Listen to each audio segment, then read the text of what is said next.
आज़ाद नहीं है, गुलाम है। जातिवाद हो रहा है, हमारे ऊपर शोषण हो रहा है, जातीय जुल्म अत्याचार हो रहा है। तो सबसे पहले एक ही घटना नहीं है, लेकिन हम लोगों को समझना पड़ेगा उस चीज़ को, ठीक ना, कि जो भी तो मैं तो उनका परिवार का हिस्सा हूँ, मैं क्यों नहीं जा सकता हूँ।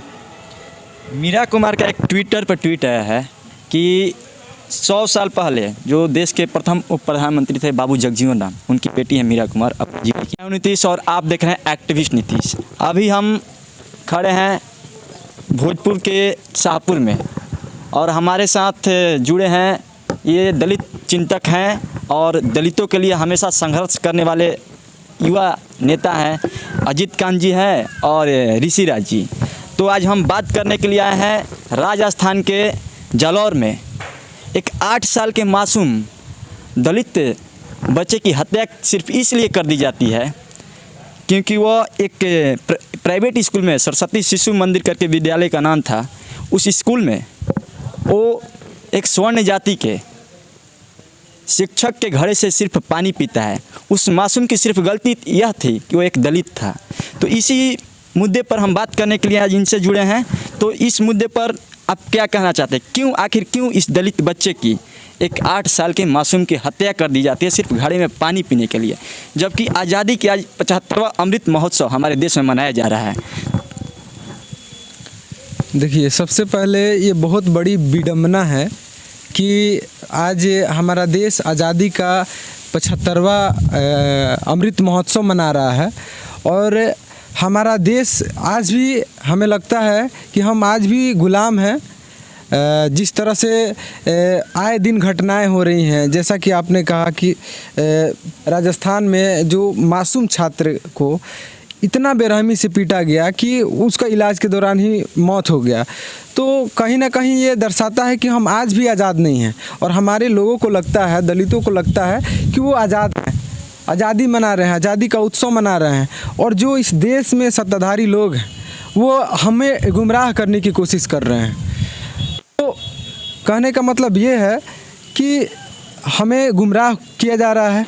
हमें इन चीज़ों को समझना पड़ेगा कि आज हम अपने देश में आज़ाद नहीं है, गुलाम है। जातिवाद हो रहा है, हमारे ऊपर शोषण हो रहा है, जातीय जुल्म अत्याचार हो रहा है। तो सबसे पहले उस मासूम बच्चा को न्याय मिलना चाहिए और इस केंद्र के जो भी सत्ताधारी लोग हैं उन्हें इन पर विचार करना चाहिए। और जो भी वहाँ राजस्थान के सरकार हैं, कांग्रेस की सरकार है, वहाँ उनको उस छोटे से बच्चा के लाश पर 5 लाख की सिर्फ बोली लगाने की निर्भम ये सब काम किए हैं लोग। ये बहुत ही निंदनीय घटना है। ये इस चीज़ को हम लोगों को जैसे उदयपुर में एक कन्हैया दर्जी की हत्या होती है और उस हत्याकांड में तरह तरह के धार्मिक उन्माद फैलाने की भाजपा और आरएसएस के द्वारा कोशिश की जाती है, इस पर आपका क्या कहना है? देखिए, ये तो हर जगह हो रहा है, एक ही घटना नहीं है, लेकिन हम लोगों को समझना पड़ेगा उस चीज़ को, ठीक ना, कि जो भी हमें वोटिंग कर रहे हैं, जो भी हम केंद्र में दे रहे हैं, अपनी सरकार जो बना रहे हैं, वो कैसे लोगों को बना रहे हैं। अभी हमारे दलित में 131 सांसद हैं देश में, हजारों विधायक हैं, लेकिन किसी ने संसद भवन, संसद में या विधानसभा में इस मुद्दे को उठाना उचित क्यों नहीं समझा? देखिए, ये भारत में कोई नई घटना नहीं है।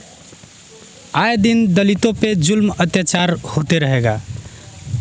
और रही बात जहाँ तक आपके सवाल की कि किसी सांसद ने या किसी विधायक ने इस घटना को नहीं उठाया है, तो मान्यवर कांसीराम साहब ने एक पुस्तक लिखा था चमचा युग, जिसमें हर एक जाति से एक एक चमचा को सीट दिया जाता है, टिकट दिया जाता है और उन्हें दिखाकर उनके जातियों का वोट इकट्ठा करती है ये पार्टियाँ। कांग्रेस हो या भाजपा हो, दोनों का एक ही चाल चरित्र है, दोनों एक ही सिक्का के पहलू हैं। मान्यवर साहब ने इन दोनों पार्टियों को, एक को नागनाथ और एक को सांपनाथ कहा था। वहाँ पे एक दलित विधायक पन्ना लाल कोई हैं, मेघवाल जी, जिन्होंने इस्तीफा दिया है। अगर इस तरीके से तमाम वहाँ के विधायक और तमाम दलित सांसदों से मैं अभी भी कहता हूँ कि उनका ज़मीर जिंदा है तो वह आज ही अपना इस्तीफा सौंपे, तब देखें ये सरकार कैसे घुटनों पे आती है और दलितों के हितों राजस्थान में सबसे अधिक आबादी बहुजनों की है, फिर भी आज वहाँ किसी क्षेत्रीय दल की नहीं चलती है, किसी क्षेत्रीय दल की सरकार नहीं बनती है और बीजेपी और कांग्रेस की सरकार बनती है। इस पर आपका क्या कहना है? देखिए, जहाँ क्षेत्रीय पार्टियाँ नहीं हैं वहाँ पे बहुजनों का बहुत ज़्यादा शोषण होता है, बहुजनों का बहुत ज़्यादा अत्याचार होता है। जहाँ भी क्षेत्रीय पार्टियाँ हैं वहाँ बहुजनों पर अत्याचार शोषण कम है।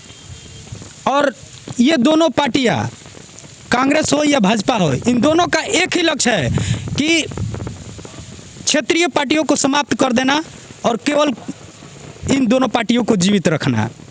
जब भी दलितों पर अत्याचार होता है, आपने चंद्रशेखर आज़ाद रावण का नाम सुना होगा, वो वहाँ पहुँचने की कोशिश करती हैं, जबकि पुलिस द्वारा उन्हें नज़रबंद क्यों कर दिया जाता है?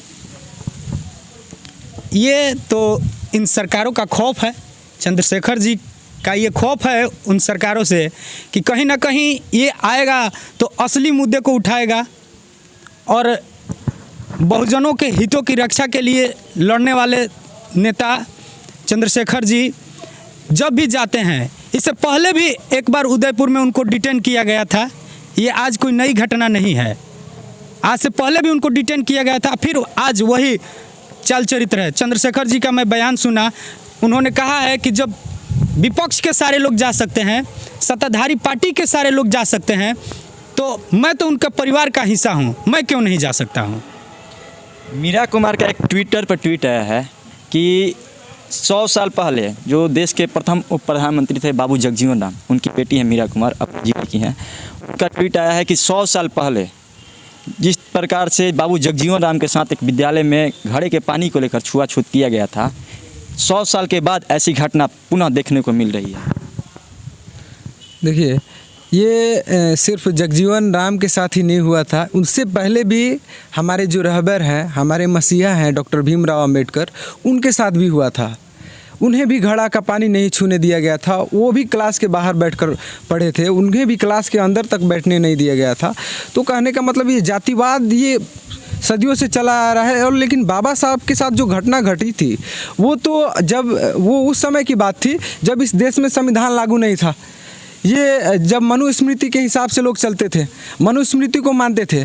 लेकिन आज ये बहुत बड़ी विडंबना है कि 75 वर्ष बाद भी, इस देश में संविधान लागू होने के बाद भी आज छुआछूत, जातीय भेदभाव चरम सीमा पर है।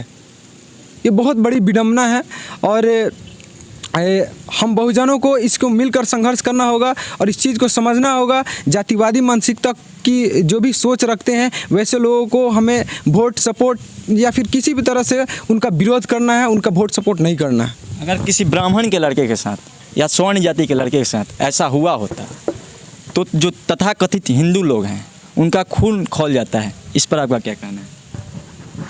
देखिए, जहाँ तक ये स्वर्ण की बात है तो सत्ता का जिस तरह से हस्तांतरण हुआ और सारा का सारा सिस्टम स्वर्ण जाति के एवज में कब्जा है, तो अगर किसी स्वर्ण के बच्चे के साथ ऐसा होता, सबसे बड़ी बात तो पहले तो ऐसा घटना ही नहीं होती। अगर घटना हो भी जाती तो तत्काल से ये सरकारें तमाम तरह के मुआवजा की राशि वगैरह वगैरह घोषणा करती और इस हमारे बच्चे की को मात्र 5 लाख का एक झुनझुना पकड़ाया जा रहा है।